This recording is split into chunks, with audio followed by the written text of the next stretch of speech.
Hello everyone, welcome back to my YouTube channel GS by Priyanka. Biology की concept classes की series में आज हम यहाँ पे पढ़ने वाले हैं nutrition in plants and animals. ये टॉपिक इम्पॉर्टेंट है और बहुत ही इजी है, इसको आप बहुत ही आसानी से समझ पाएंगे। सबसे पहले मैं यहाँ पे आपको इसका कॉन्सेप्ट बताऊँगी, इसके बाद यहाँ पे मैंने प्रीवियस ईयर क्वेश्चन लिए हैं उसको भी मैं आपको सॉल्व कराऊँगी, जिससे कि आपको ये टॉपिक पूरा क्लियर हो जाएगा।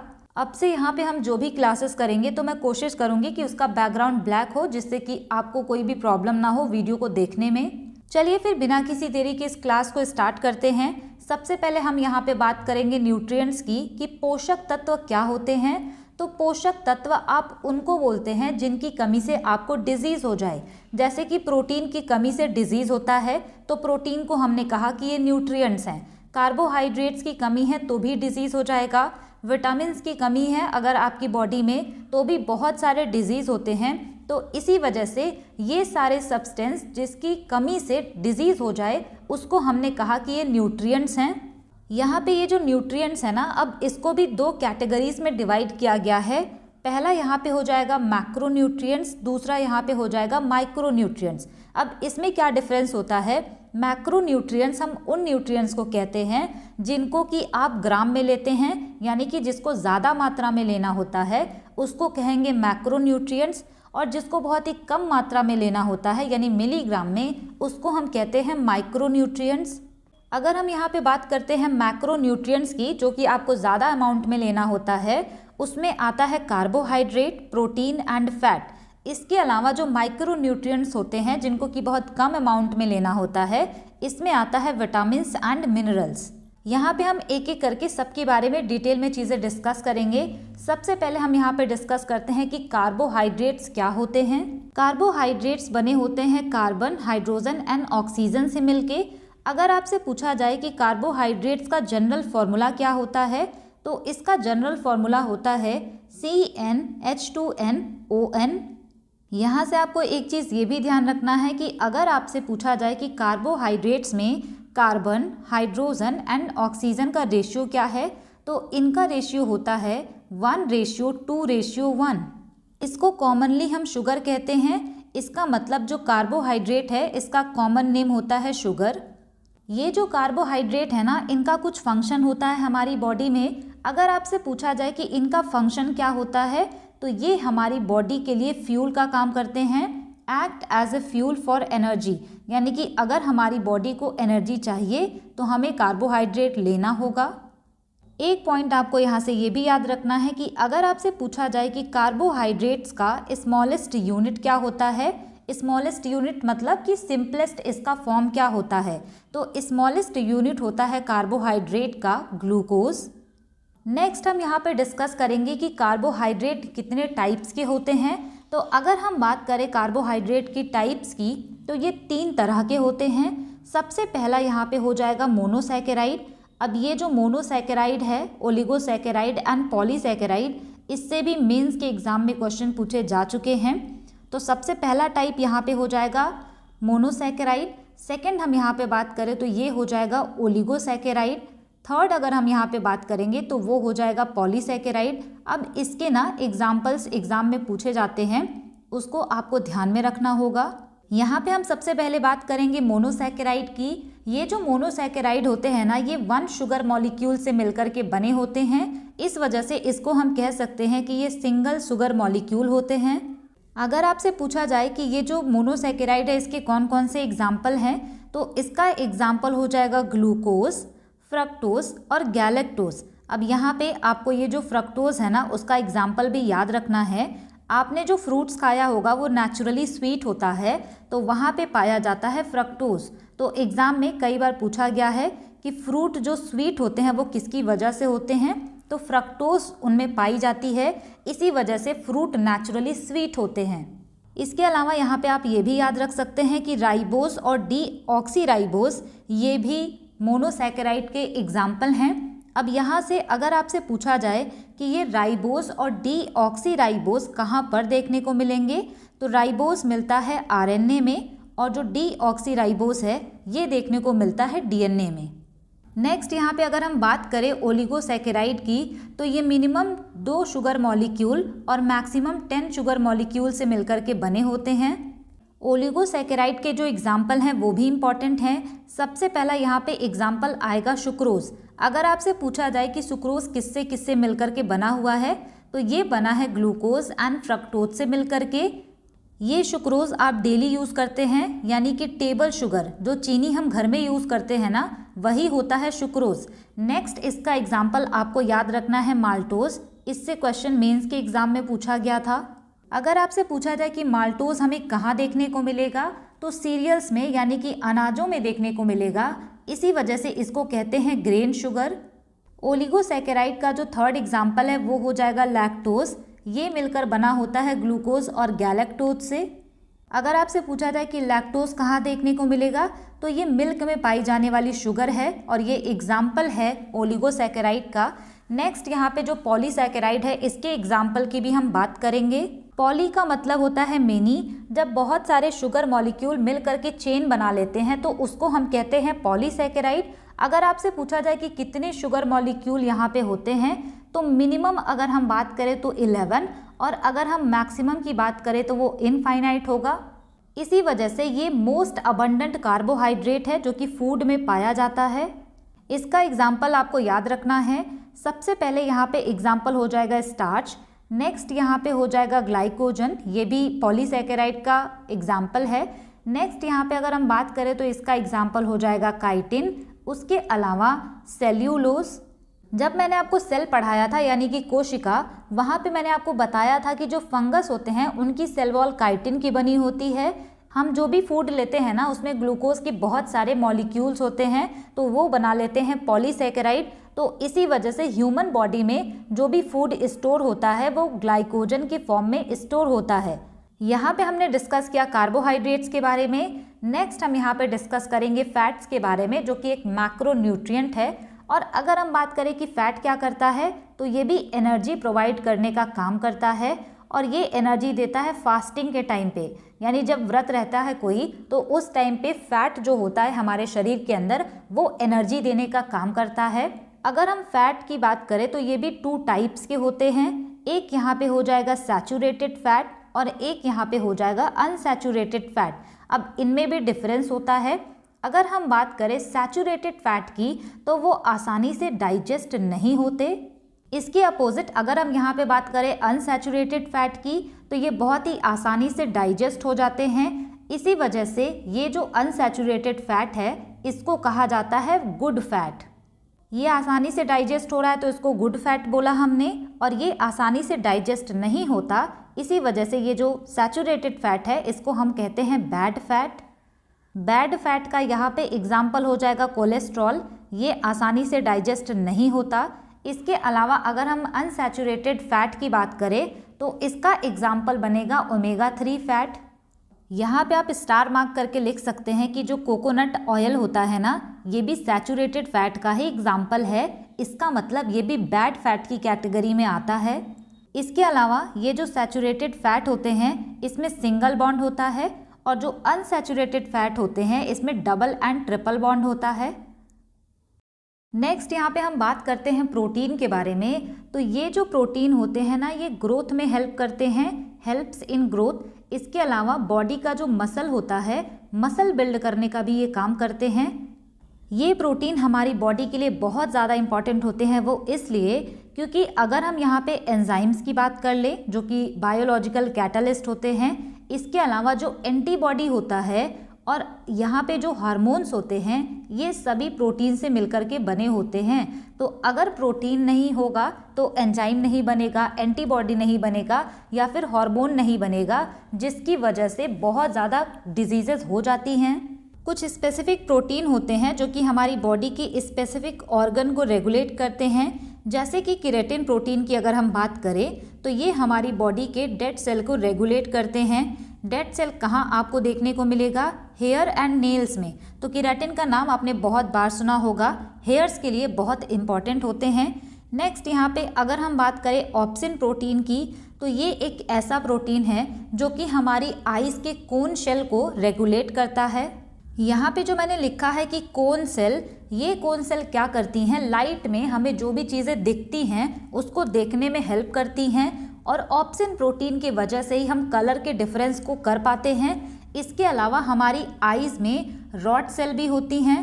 अब ये रॉड सेल जो होती हैं इनका काम होता है कि ये हमें रात में जो चीज़ें दिखती हैं उसको देखने में हेल्प करती हैं। अब ये रॉड सेल भी एक प्रोटीन के द्वारा रेगुलेट किया जाता है और उस प्रोटीन का नाम होता है रोडोप्सिन प्रोटीन। यहाँ पे अगर मैं आपको एक इंटरेस्टिंग चीज़ बताऊँ तो ये जो रोडोप्सिन प्रोटीन है ये रॉड सेल को कंट्रोल करता है, जिसकी वजह से हम रात में चीज़ों को देख पाते हैं। तो ये हमारे अंदर उतना ज़्यादा नहीं होता, लेकिन जो आउल्स होते हैं यानी कि उल्लू, उनके अंदर ये रोडोप्सिन प्रोटीन बहुत ज़्यादा होता है। इसी वजह से कहते हैं कि उल्लू को रात में भी एकदम क्लियर दिखाई देता है।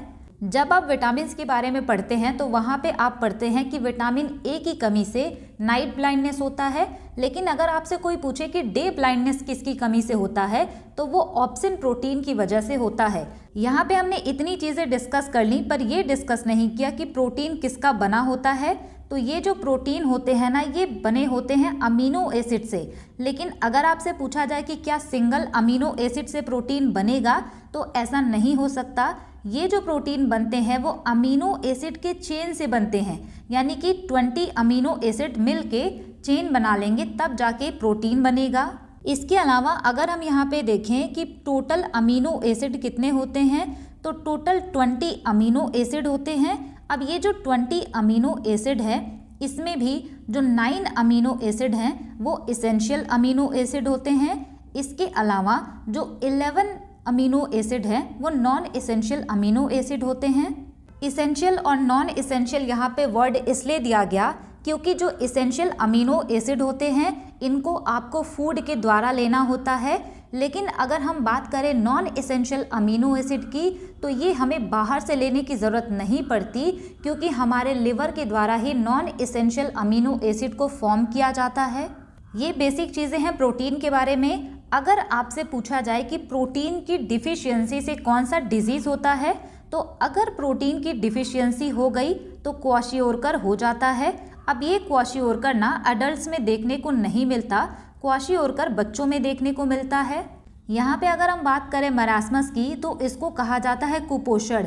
जब बॉडी के अंदर कार्बोहाइड्रेट, फैट एंड प्रोटीन यानी कि सारे न्यूट्रिएंट्स की कमी हो जाती है तब मरासमस होता है। हिंदी वाले नाम से आप इसको समझ पा रहे होंगे, जबकि क्वाशियोरकर प्रोटीन की डिफिशियंसी से होता है। यहाँ पे मैंने आपको essential amino acid and non essential amino acid की लिस्ट प्रोवाइड की है।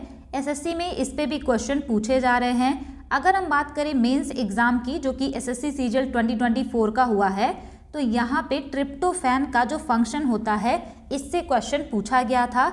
यहाँ पे आप इसेंशियल अमीनो एसिड को याद रखेंगे तो इसके अलावा जो भी बचेगा वो नॉन इसेंशियल अमीनो एसिड होगा। इसको याद रखने की एक ट्रिक बहुत फेमस है, वीआईपी हॉल में टीटी। अब यहाँ पे जो वी है इससे हो जाएगा वैलीन, आई से यहाँ पे हो जाएगा आइसोल्यूसिन ये वाला, इसके अलावा पी से यहाँ पे हो जाएगा फेनाइल एलेनिन, एच से यहाँ पे हो जाएगा हिस्टाडीन, एल से हो जाएगा ल्यूसिन, सेकेंड वाले एल से हो जाएगा लाइसिन, एम से हो जाएगा मेथियोनाइन, टी से यहाँ पे हो जाएगा थेरोनाइन और अगले वाले टी से हो जाएगा ट्रिप्टोफैन। ये हो जाएगा इसेंशियल अमीनो एसिड। इसके अलावा यहाँ पे लिखा हुआ है कि कुछ एडल्ट ऐसे होते हैं जिनमें कि हिस्टाडीन सिंथेसाइज हो सकता है। मेंस के एग्जाम में इसका फंक्शन पूछा गया है, तो यहाँ पे इसको हम डिस्कस करेंगे कि जो इसेंशियल अमीनो एसिड है इनका क्या फंक्शन होता है। सबसे पहला जो है हिस्टाडीन, तो अगर नया ब्लड बन रहा है बॉडी में या फिर कोई टिश्यू डैमेज है तो उसको रिपेयर करने का काम करता है हिस्टाडीन अमीनो एसिड। आइसोल्यूसिन का काम होता है वुंड हीलिंग, यानी कि घाव को भरने में आइसोल्यूसिन यहाँ पे काम करेगा। अगर मसल्स की या बोन की ग्रोथ करनी है तो ल्यूसिन वहाँ पे वर्क करेगा, लेकिन अगर बोन या मसल की स्ट्रेंथ की बात आएगी तो लाइसिन वहाँ पे काम करेगा। मेथियोनिन की अगर हम बात करें तो healthy skin, hair and nails की बारी आएगी तो इनका फंक्शन वहाँ पे काम आएगा। फेनिल एनेलिन जो है ये ब्रेन के फंक्शनिंग के लिए काम करता है। थेरोनाइन जो होता है ये हेल्दी स्किन और टीथ के लिए काम करता है। ट्रिप्टोफैन जो कि एग्जाम में पूछा गया था, ये हमारे मूड को रेगुलेट करता है और स्लीप को। और वहाँ पे जो मेंस का एग्जाम था उसमें जो क्वेश्चन पूछा था उसमें ये वर्ड आया हुआ था कि मूड को कौन सा इसेंशियल अमीनो एसिड कंट्रोल करेगा, तो ट्रिप्टोफैन वहाँ पे राइट आंसर था। इसके अलावा मेंटल फोकस एंड कोऑर्डिनेशन की बारी आएगी तो वहाँ पे वैलिन जो इसेंशियल अमीनो एसिड है वो काम करता है। तो इस फॉर्मेट में आप इसको अच्छे से याद रख पाएंगे। यहाँ पे एक चीज़ मैं स्टार मार्क करके लिख रही हूँ, इसको भी आपको याद रखना है। हमने इसके पहले जब कार्बोहाइड्रेट पढ़ा था तो वहाँ पे ये पढ़ा था कि carbohydrate carbon, hydrogen and oxygen से मिलकर के बने होते हैं। लेकिन अगर हम बात करें प्रोटीन की तो ये nitrogen, hydrogen, carbon and oxygen से मिलके बने होते हैं। इसके बाद हम यहाँ पे पढ़ेंगे विटामिन के बारे में।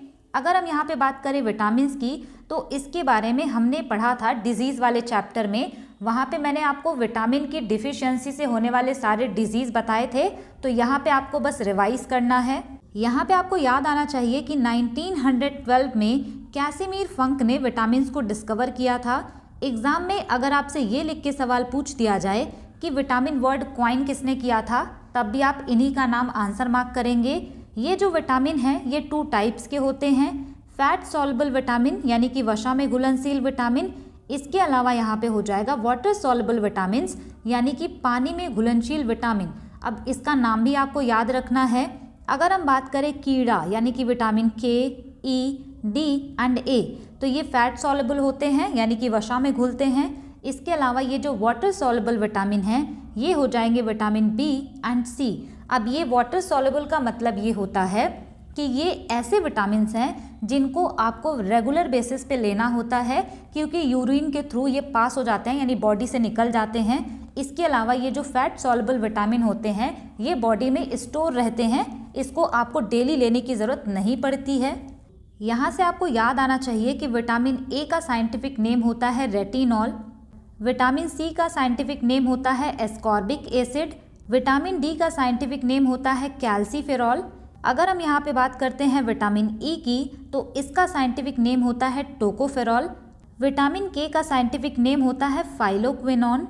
इसके अलावा ये जो विटामिन बी है इसके 8 कॉम्प्लेक्सेस होते हैं। सबसे पहले हम यहाँ पे बात करेंगे विटामिन ए की, तो इसका साइंटिफिक नेम है रेटिनॉल। इसकी डिफिशियंसी से नाइट ब्लाइंडनेस एंड केराटोमलेशिया डिजीज़ होता है। विटामिन डी का साइंटिफिक नेम होता है कैल्सीफेरॉल, लेकिन एग्जाम में कई बार पूछा गया है कि विटामिन D2 का साइंटिफिक नेम क्या है, तो इसका साइंटिफिक नेम होता है अर्गो कैल्सीफेरॉल।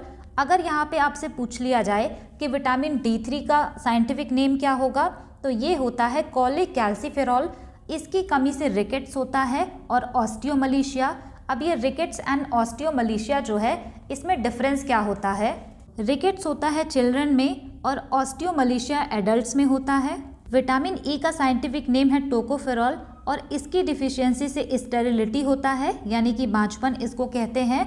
विटामिन ई को ब्यूटी विटामिन भी कहते हैं। विटामिन के का केमिकल नेम होता है फाइलोक्विनोन और अगर K2 का आपसे पूछा जाए तो वो हो जाएगा मिनाक्विनोन और इसकी डिफिशियंसी से ब्लड क्लॉटिंग नहीं होती यानी कि खून का थक्का बनने में बहुत ज़्यादा देर लगती है। अब हम यहाँ पे बात करेंगे वाटर सॉल्युबल विटामिन की, जो कि विटामिन बी एंड सी होते हैं। विटामिन बी के 8 कॉम्प्लेक्सेस होते हैं। विटामिन B1 की बात करें तो इसका केमिकल नेम है थायमिन और इसकी डिफिशियंसी से बेरी डिजीज़ होता है। विटामिन B2 का केमिकल नेम है राइबोफ्लाविन और इसकी डिफिशियंसी से केलियोसिस होता है। ये क्वेश्चन इस बार के प्री के एग्ज़ाम में पूछा गया था और वहाँ पे लिखा हुआ था कि केलियोसिस डिजीज़ किसकी कमी से होता है, तो ये विटामिन B2 की कमी से होता है। हिंदी में इसको कहते हैं ओष्ठ विधिरता। इसके अलावा विटामिन B3 जो है इसको नायासिनेमाइड या नायसिन कहते हैं। इसकी कमी से पेलाग्रा डिजीज़ होता है। अब ये जो पेलाग्रा डिजीज़ है इसको 3D डिजीज़ भी कहते हैं, क्योंकि जब विटामिन B3 की डिफिशियंसी होती है तो इससे ना डिमेंशिया यानी कि loss of memory, diarrhoea and dermatitis हो जाता है। इस वजह से इसको 3D डिजीज़ कहते हैं। इसके अलावा विटामिन B5 जो है इसका केमिकल नेम होता है पैंटोथेनिक एसिड और इसकी कमी से पैरेस्थेशिया हो जाता है। पैरेस्थेशिया को हिंदी में कहते हैं झुनझुनी। जब आप अपने लेग्स को बहुत देर तक फोल्ड करके बैठे होते हैं तो उसके बाद अजीब सी झंझनाहट होती है पैरों में, तो वही होता है पैरेस्थेशिया और वो विटामिन B5 की कमी से होता है। इसके अलावा जो विटामिन B6 है इसका केमिकल नेम है पेरिडॉक्सिन और इसकी डिफिशियंसी से डर्मेटाइटिस होता है। B9 जो है इसको कहा जाता है फॉलिक एसिड और इससे न्यूरल ट्यूब डिफेक्ट आते हैं, यानी कि जो भी बेबी होते हैं उनमें थोड़ी सी विकृति आ जाती है। विटामिन B12 की अगर हम बात करें तो ये होता है साइनोकोबालामीन और इसकी डिफिशियंसी से पर्नीशियस एनीमिया होता है। कई बार एग्जाम में ये क्वेश्चन पूछा गया है। विटामिन C को कहा जाता है एस्कॉर्बिक एसिड और इसकी डिफिशियंसी से स्कर्वी होता है। ब्लीडिंग गम्स की भी प्रॉब्लम विटामिन C की डिफिशियंसी से होती है।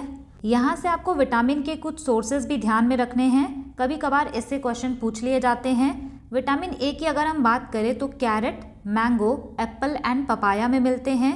इसके अलावा ये जो विटामिन D है ये सबको पता होता है कि सनलाइट में होता है, लेकिन सनलाइट के अलावा ये आपको मिलेगा फिश ऑयल में। अगर विटामिन E की बात करें तो ये देखने को मिलते हैं स्प्राउट्स में। विटामिन C अगर आपसे पूछा जाए तो सिट्रस फ्रूट यानी कि खट्टे फलों में देखने को मिलते हैं।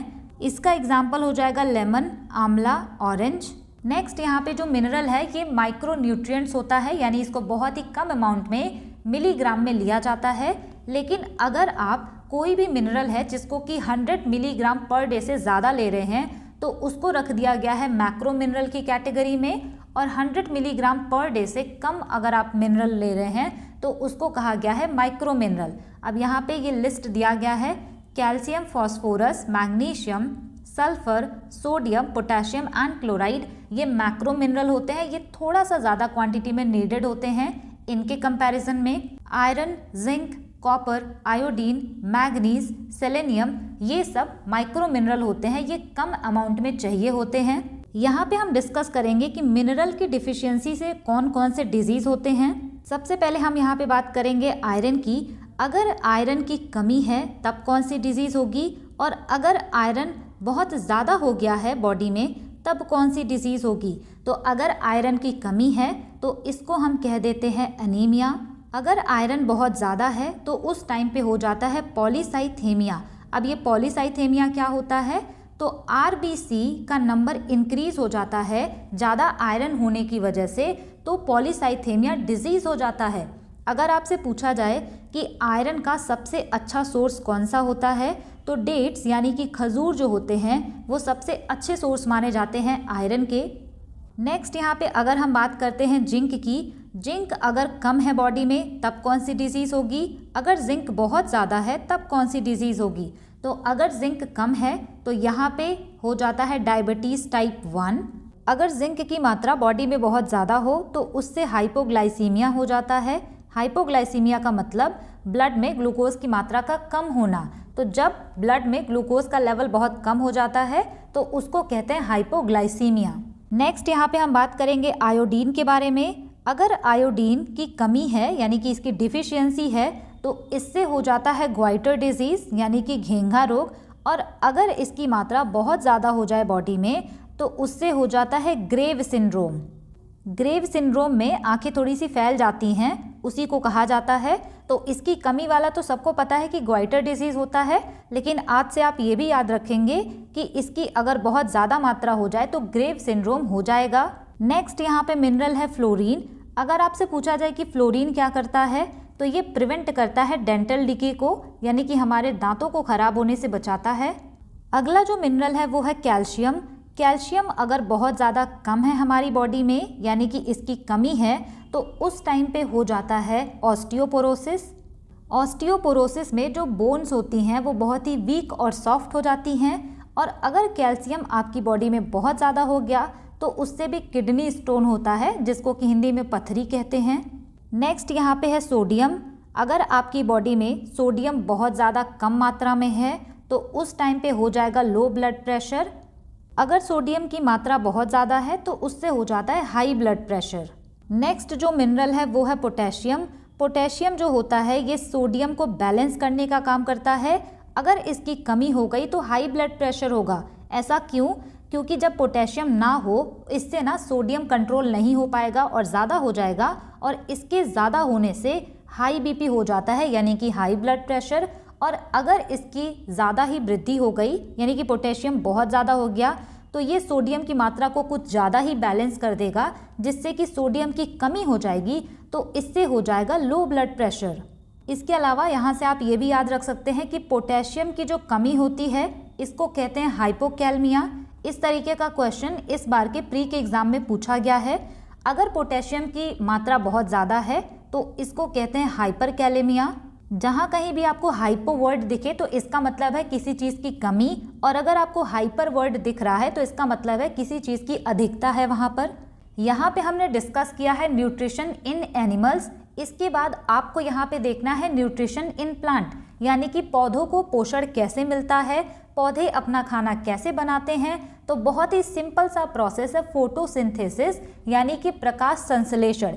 इसी के द्वारा जो भी प्लांट्स होते हैं वो अपना खाना बनाते हैं। अगर आपसे कोई पूछे कि फोटोसिंथेसिस क्या है तो इसको आप बहुत ही सिंपल लैंग्वेज में कह सकते हैं कि कार्बन डाइऑक्साइड, वाटर और इसके अलावा अगर सनलाइट प्रेजेंट है तो इस प्रोसेस से पौधे जो अपना खाना बनाते हैं उसी को हम कहते हैं फोटोसिंथेसिस। यहाँ पे आपको ये चीज़ बहुत अच्छे से ध्यान रखनी है कि जब भी प्लांट फोटोसिंथेसिस करते हैं तो ऑक्सीजन रिलीज करते हैं।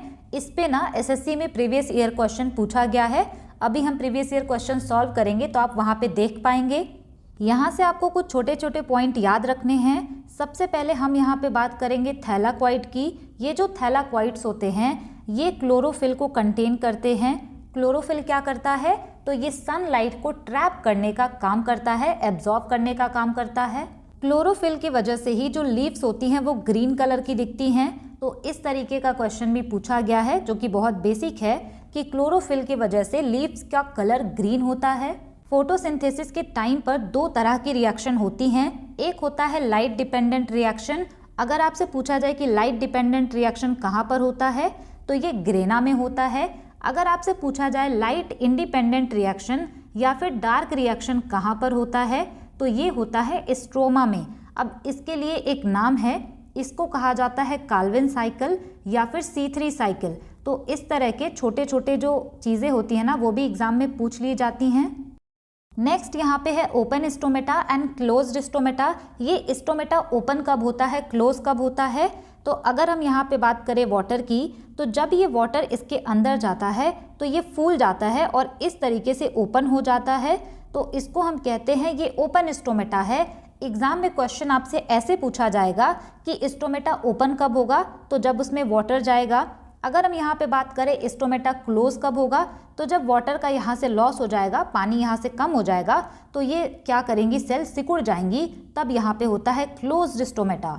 नेक्स्ट यहाँ पे हम पढ़ेंगे प्लांट के मैक्रोन्यूट्रिएंट एंड माइक्रोन्यूट्रिएंट के बारे में। इस पे भी क्वेश्चन बहुत ज़्यादा पूछे जाते हैं। तो अगर हम बात करें मैक्रोन्यूट्रिएंट की जो कि प्लांट के लिए ज़रूरी है, वो यहाँ पे आप याद रखेंगे नाइट्रोजन, फॉस्फोरस एंड पोटेशियम। इसके अलावा है कार्बन, हाइड्रोजन, ऑक्सीजन, मैग्नीशियम। लेकिन यहाँ पे आपको सबसे ज़्यादा जो इम्पोर्टेंट है वो याद रखना है NPK, यानी कि नाइट्रोजन, फॉस्फोरस एंड पोटेशियम। ये प्लांट के मैक्रोन्यूट्रिएंट होते हैं। अगर हम प्लांट के माइक्रोन्यूट्रिएंट्स की बात करें तो वो यहाँ पे हो जाएगा iron, manganese, copper, chlorine, sodium and cobalt. तो ये होते हैं प्लांट के माइक्रोन्यूट्रिएंट्स और ये होते हैं मैक्रोन्यूट्रिएंट्स। लास्ट में हम यहाँ पे बात करेंगे प्लास्टिड के बारे में। ये जो प्लास्टिड हैं 3 टाइप्स के होते हैं। सबसे पहला यहाँ पे हो जाएगा क्लोरोप्लास्ट, सेकंड यहाँ पे है क्रोमोप्लास्ट, थर्ड यहाँ पे है ल्यूकोप्लास्ट। अब ये क्लोरोप्लास्ट जो है इसका काम क्या होता है, तो ये क्लोरोफिल कंटेन करके रखते हैं। क्लोरोफिल कंटेन करने की वजह से ही ये लाइट को एब्जॉर्ब कर पाते हैं, जिससे कि फोटोसिंथेसिस होता है और इसी के वजह से ये ग्लूकोज को प्रोड्यूस कर पाते हैं, यानी कि प्लांट अपना खाना बना पाते हैं, तो क्लोरोप्लास्ट की वजह से। नेक्स्ट यहाँ पे अगर हम बात करें क्रोमोप्लास्ट, तो ये जो क्रोमोप्लास्ट हैं इनमें कैरोटेनॉइड्स होता है। कैरोटेनॉइड्स क्या करते हैं, डिफरेंट कलर प्रोवाइड करते हैं, जैसे कि रेड, ऑरेंज, येलो। ये सारे कलर जो है क्रोमोप्लास्ट की वजह से आते हैं। क्रोमो का मतलब होता है कलर, तो आप इसको याद रख पाएंगे कि क्रोमोप्लास्ट कलर देने का काम करते हैं।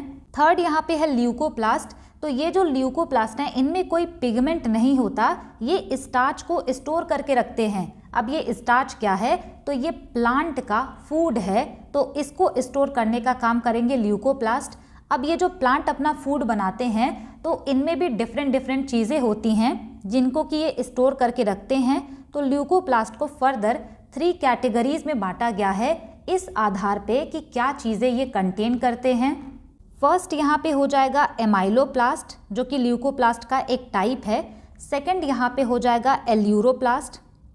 थर्ड यहाँ पे हो जाएगा एलाइयोप्लास्ट। यहाँ पे आपको पर्टिकुलरली याद भी रखना है कि ये कौन कौन सी चीज़ें स्टोर करके रखते हैं।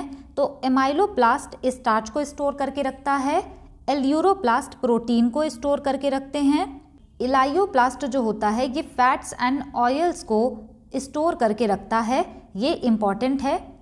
हमने यहाँ पे सारा कॉन्सेप्ट डिस्कस कर लिया है। इसके बाद यहाँ से करना है आपको प्रीवियस ईयर क्वेश्चन।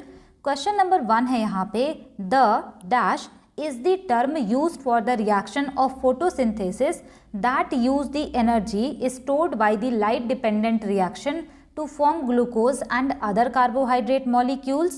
यहाँ पे क्वेश्चन आपसे ये पूछा जा रहा है कि फोटोसिंथेसिस की उस रिएक्शन को हम क्या कहेंगे जो कि लाइट डिपेंडेंट के द्वारा स्टोर्ड एनर्जी का यूज करके ग्लूकोज बनाते हैं। राइट आंसर यहाँ पे हो जाएगा ऑप्शन डी, उसको कहते हैं काल्विन साइकिल। अब यहाँ पे आप ये मत सोचिएगा कि लाइट डिपेंडेंट है तो हम यहाँ पे ग्रे ना आंसर मार्क करेंगे, ऐसा नहीं है। यहाँ पे लिखा है कि लाइट डिपेंडेंट रिएक्शन के द्वारा जो एनर्जी स्टोर होती है उसका यूज़ करके ये ग्लूकोज बनाते हैं, यानी कि डार्क रिएक्शन की बात की जा रही है। तो राइट आंसर यहाँ पे ऑप्शन डी होगा, काल्विन साइकिल। इसको C3 साइकिल भी कहा जाता है। अगर आपसे पूछा जाए कि ये जो डार्क रिएक्शन होती हैं या फिर लाइट इंडिपेंडेंट रिएक्शन ये कहाँ पर होती हैं, तो स्ट्रोमा में होती हैं। Next question, energy and carbon requirements of the autotrophic organisms are fulfilled by. यहाँ पे कह रहे हैं कि एनर्जी और कार्बन रिक्वायरमेंट जो होती है ऑटोट्रॉपिक ऑर्गेनिजम्स की वो किसके द्वारा फुलफिल की जाती है। राइट आंसर यहाँ पे हो जाएगा ऑप्शन बी, फोटोसिंथेसिस के द्वारा।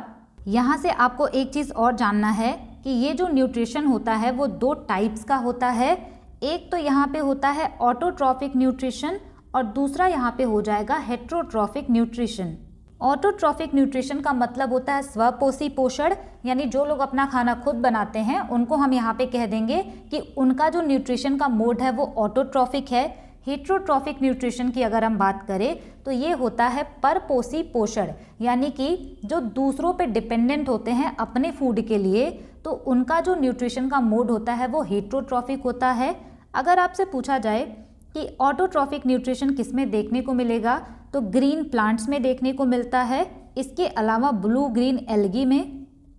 हेट्रोट्रॉफिक न्यूट्रिशन की अगर हम बात करें तो इसमें आ जाएगा फंजाई, यानी जो फंगस होते हैं वो हेट्रोट्रॉफिक में आएंगे। हम ह्यूमंस भी इसी कैटेगरी में आते हैं क्योंकि हम अपने फूड के लिए डिपेंडेंट होते हैं ग्रीन प्लांट्स पे। अमीबा भी इसी कैटेगरी में आएगा, तो ये आएंगे हेट्रोट्रॉफिक वाले में। अगर हम बात करें ये जो हेट्रोट्रॉफिक न्यूट्रिशन है इसको भी फर्दर कैटेगराइज किया गया है। सबसे पहले यहाँ पे आता है सैप्रोफाइटिक। सैप्रोफाइटिक की कैटेगरी में वो सारे ऑर्गेनिज्म आएंगे जो कि सड़ी गली चीज़ों में अपना खाना ढूंढते हैं, जैसे कि फंजाई एंड ईस्ट। इसके अलावा जो पैरासिटिक हैं इनको कोई होस्ट चाहिए होता है जिससे ये अपना खाना लेते हैं, जैसे कि Cuscuta and Plasmodium. Holozoic mode of nutrition उनका होता है जिनका पूरा डाइजेशन बॉडी के अंदर होता है। अगर हम ह्यूमंस की बात करें तो वो हेट्रोट्रॉफिक न्यूट्रिशन में आएंगे, लेकिन अगर इस पर्टिकुलर कैटेगरी में से पूछा जाए तो हमारा मोड ऑफ न्यूट्रिशन होलोजोइक है, क्योंकि हमारा जो खाने का कंप्लीट डाइजेशन है वो हमारी बॉडी में होता है। तो ये पॉइंट भी आप यहाँ से ध्यान रखेंगे। Next question, which of the following does not correct among the main functions of the root system of a plant. यहाँ पे कह रहे हैं कि जो प्लांट का रूट सिस्टम होता है उसका कौन सा मेन फंक्शन नहीं है। सेकेंड वाला ऑप्शन इन्होंने लिखा है कि ये प्लांट्स को एक आधार प्रोवाइड करते हैं, तो ये तो इनका काम है। नेक्स्ट यहाँ पे है कि जो रूट सिस्टम होता है वो सॉइल से वाटर को एब्जॉर्ब करता है। फोर्थ ऑप्शन में लिखा है कि रूट सिस्टम सॉइल से मिनरल को भी एब्जॉर्ब करता है। तो ये सारे काम होते हैं रूट सिस्टम के। कौन सा नहीं है? Option A, supply of food to plant part, ये रूट सिस्टम का काम नहीं होता, ये फ्लोएम का काम होता है। Next question, which of the following plant hormones regulates growth particularly by stimulating cell elongation in stem. यहाँ पे आपसे क्वेश्चन पूछा गया है कि कौन सा प्लांट हार्मोन है जो कि प्लांट के ग्रोथ को रेगुलेट करता है। राइट आंसर यहाँ पे हो जाएगा option A, auxin. Next question, the application of plant and soil science to crop production is known as. यहाँ पे कह रहे कि प्लांट एंड सॉइल साइंस का एप्लीकेशन करके क्रॉप का जो प्रोडक्शन किया जाता है इसको क्या कहते हैं। राइट आंसर यहाँ पे हो जाएगा ऑप्शन सी, उसको कहा जाता है एग्रोनॉमी। अगला क्वेश्चन है, विच of the following gases is released in the process of photosynthesis. ये क्वेश्चन CHSL के एग्जाम में पूछा गया था कि फोटोसिंथेसिस के टाइम पे कौन सी गैस रिलीज होती है। राइट आंसर यहाँ पे हो जाएगा option C, oxygen. Next question, which of the following pairs of plastid thing stored is not correct. यहाँ पे आपसे क्वेश्चन पूछा गया है कि जो प्लास्टिड होते हैं और वो जो चीज़ें स्टोर करके रखते हैं तो इसमें कौन सा वाला करेक्ट नहीं है। यहाँ पे इन्होंने लिखा है कि amyloplast oil and fat store करके रखेगा। यहाँ पे इन्होंने लिखा है कि एल्यूरोप्लास्ट जो होते हैं ये कार्बोहाइड्रेट स्टोर करके रखते हैं। तो राइट आंसर यहाँ पे हो जाएगा ऑप्शन बी, बोथ 1 and 2, ये दोनों ही करेक्ट नहीं हैं। यहाँ पे आप कंफ्यूज मत होइएगा कि दोनों करेक्ट नहीं है तो नीदर 1 नॉर 2 लगा दें, ऐसा आपको नहीं करना। क्वेश्चन में ऑलरेडी इन्होंने दिया है नॉट करेक्ट, कौन सा करेक्ट नहीं है, तो 1 and 2 दोनों करेक्ट नहीं है। यहाँ पे नीदर 1 नॉर 2 ये वाला अगर आप लगा देंगे तो इसका मतलब है कि दोनों सही है। तो इसको भी आपको समझ के करना है, एग्जाम में ऐसे छोटी छोटी मिस्टेक हो जाती हैं। यहाँ पे आप कंफ्यूजन में नीदर 1 नॉर 2 मत लगा दीजिएगा क्योंकि क्वेश्चन में ऑलरेडी इन्होंने बोला है नॉट करेक्ट, कौन सा करेक्ट नहीं है, तो बोथ 1 and 2 यानी कि फर्स्ट एंड सेकंड दोनों करेक्ट नहीं है। अगर आपने नीदर 1 नॉर 2 लगाया तो इसका मतलब ये हो जाएगा कि दोनों करेक्ट है। तो इस वजह से एग्जाम में ऐसी छोटी छोटी मिस्टेक हो जाती हैं, क्वेश्चन आपको ध्यान से पढ़ना चाहिए। हमने अभी डिस्कस किया कि एमाइलोप्लास्ट स्टार्च को स्टोर करके रखता है, एल्यूरोप्लास्ट जो होते हैं ये प्रोटीन को स्टोर करके रखते हैं, इलायोप्लास्ट जो होता है वो फैट एंड ऑयल को स्टोर करके रखता है। Next question, how is food stored in brown algae. यहाँ पे क्वेश्चन आपसे पूछा गया है कि ब्राउन एल्गी में फूड कैसे स्टोर रहता है। राइट आंसर यहाँ पे हो जाएगा option B, in the form of complex carbohydrate, जो कि लैमिनेरियन या मैनिटोल फॉर्म में हो सकता है। अगला क्वेश्चन है, nuts, vegetable oil and fish are good sources of which of the following. यहाँ पे क्वेश्चन है कि नट्स जो कि सूखे मेवे होते हैं, वेजिटेबल ऑयल एंड फिश ये किसके अच्छे स्रोत हैं। राइट आंसर यहाँ पे हो जाएगा ऑप्शन सी, इसमें हेल्दी फैट्स होते हैं। Next question, at least dash of the carbon dioxide fixation on earth is carried out by algae through photosynthesis। यहाँ पे आपसे क्वेश्चन पूछा गया है कि कम से कम कितना कार्बन डाइऑक्साइड का फिक्सेशन अर्थ पर एल्गी के द्वारा किया जाता है, फोटोसिंथेसिस के द्वारा। राइट आंसर यहाँ पे हो जाएगा ऑप्शन ए, हाफ जो यहाँ पे कार्बन डाइऑक्साइड होता है पूरे अर्थ का उसका फिक्सेशन एल्गी करते हैं। नेक्स्ट क्वेश्चन है, Caspionoids, carotenoids, phenolics and vitamins are dominant chemical in which of the following food। यहाँ पे कह रहे हैं कि कैस्पियोनोइड्स, कैरोटेनॉइड, फेनोलिक एंड विटामिन कौन से फूड में ज़्यादा पाए जाते हैं। राइट आंसर यहाँ पे हो जाएगा ऑप्शन डी, चिली में ये सभी देखने को मिलते हैं। Next question, which of the following is an essential element used in the synthesis of protein in plant. यहाँ पे कह रहे हैं कि प्लांट में प्रोटीन का सिंथेसिस करना है तो कौन सा इसेंशियल एलिमेंट होगा। राइट आंसर यहाँ पे हो जाएगा ऑप्शन डी, नाइट्रोजन। जब मैंने आपको प्लांट का माइक्रो एंड मैक्रो न्यूट्रिएंट पढ़ाया था तो वहाँ पे NPK बताया था, तो वो बहुत ज़्यादा इंपॉर्टेंट होते हैं प्लांट के लिए। नेक्स्ट क्वेश्चन है, विच nutrient is chlorella rich in. यहाँ पे आपसे क्वेश्चन पूछा गया है कि क्लोरेला में कौन सा न्यूट्रिएंट सबसे ज़्यादा पाया जाता है। राइट आंसर यहाँ पे हो जाएगा option D, protein. Next question, iron, iodine and zinc can be considered as which of the following. यहाँ पे देखिए आपसे क्वेश्चन पूछा गया है कि आयरन, आयोडीन एंड जिंक को हम क्या कंसीडर करते हैं, वो मैक्रो न्यूट्रिएंट्स हैं या फिर माइक्रो न्यूट्रिएंट्स। राइट आंसर यहाँ पे हो जाएगा ऑप्शन बी, ये माइक्रो न्यूट्रिएंट्स होते हैं, यानी मिलीग्राम में इसको लेना होता है। नेक्स्ट क्वेश्चन है, starches found in bread, cereal and pasta are made up of long chains of। यहाँ पे कह रहे हैं कि स्टार्च जो कि ब्रेड में मिलता है, सीरियल में मिलता है, पास्ता में मिलता है, ये किसके लॉन्ग चेन होते हैं? राइट आंसर यहाँ पे हो जाएगा ऑप्शन बी, ग्लूकोज के जो चेन होते हैं मिल करके स्टार्च बनाते हैं। अगला क्वेश्चन है what happens to the guard cell when water flows into them. यहाँ पे आपसे पूछा है कि गार्ड सेल में जब वाटर फ्लो करता है तो क्या होता है? राइट आंसर यहाँ पे हो जाएगा option B, stomatal pores open, यानी कि स्टोमेटा ओपन हो जाता है जब गार्ड सेल में वाटर जाता है। अगला question, plants that are adapted to live under plenty of sunlight are called. यहाँ पे आपसे क्वेश्चन पूछा गया है कि वो प्लांट जो कि बहुत ज़्यादा सनलाइट में भी रह सकते हैं उनको क्या कहते हैं? तो इस वाले क्वेश्चन को करने के लिए आपका रूट वर्ड काम आएगा। राइट आंसर यहाँ पे हो जाएगा ऑप्शन बी, हेलियोफाइट्स। हेलियो का मतलब होता है सन, और वो प्लांट जो कि सनलाइट में रह सकते हैं यानी कि बहुत ज़्यादा सनलाइट में रह सकते हैं उसको कहते हैं हेलियोफाइट्स।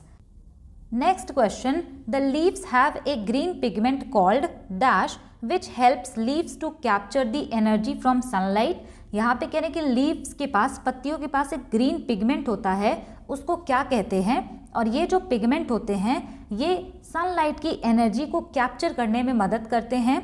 राइट आंसर यहाँ पे हो जाएगा ऑप्शन बी, क्लोरोफिल। अगला क्वेश्चन है the mode of nutrition in which organisms make food themselves from simple substances is called. यहाँ पे कह रहे हैं कि उस मोड ऑफ न्यूट्रिशन को क्या कहेंगे जहाँ पे ऑर्गेनिज्म खुद खाना बनाते हैं। राइट आंसर यहाँ पे हो जाएगा ऑप्शन बी, ऑटोट्रॉफिक न्यूट्रिशन। अगला क्वेश्चन है plants require nutrients for their growth which can be supplied through. यहाँ पे कह रहे प्लांट को पोषक तत्व चाहिए होता है उनकी ग्रोथ के लिए, ये उनको किसके द्वारा सप्लाई किया जाता है? राइट आंसर यहाँ पे हो जाएगा option B, soil, water and air के द्वारा। नेक्स्ट क्वेश्चन है water comes out of the leaves in the form of vapour by a process called. यहाँ पे आपसे क्वेश्चन पूछा है कि वाटर जब पत्तियों से वेपर के रूप में बाहर निकलता है इस प्रोसेस को क्या कहते हैं? राइट आंसर यहाँ पे हो जाएगा ऑप्शन डी, इसको ट्रांसपीरेशन कहते हैं। Next question, the broad green part of leaf is called. यहाँ पे कह रहे पत्तियों का जो ब्रॉड वाला हिस्सा होता है उसको क्या कहते हैं? राइट आंसर यहाँ पे हो जाएगा ऑप्शन ए, इसको लैमिना कहा जाता है। लास्ट क्वेश्चन है यहाँ पे, the green plant in a terrestrial ecosystem capture about dash % of the energy of sunlight that falls on their leaves and convert it into food energy। यहाँ पे आपसे क्वेश्चन पूछा गया है कि जो टेरेस्ट्रियल इकोसिस्टम के ग्रीन प्लांट होते हैं वो सनलाइट की कितनी प्रतिशत एनर्जी को कैप्चर कर पाते हैं? राइट आंसर यहाँ पे हो जाएगा ऑप्शन सी, केवल 1% को। यहाँ पे आपकी क्लास एंड होती है nutrition in plants and animals. यहाँ पे जो भी इंपॉर्टेंट चीज़ें बन सकती हैं वो सब हमने डिस्कस किया। इसके बाद प्रीवियस ईयर क्वेश्चन भी हमने देखा है कि किस तरीके के क्वेश्चन पूछे जाते हैं। आई होप आपको ये टॉपिक समझ में आया होगा। अगर आपने वीडियो लास्ट तक देखी है तो कमेंट सेक्शन में आप मुझे बताइएगा कि आपको ये वीडियो कैसी लगी और ये ब्लैक बैकग्राउंड कैसा है। अगर आपने वीडियो लास्ट तक देखी है तो thanks for watching, stay tuned, keep learning, keep working hard.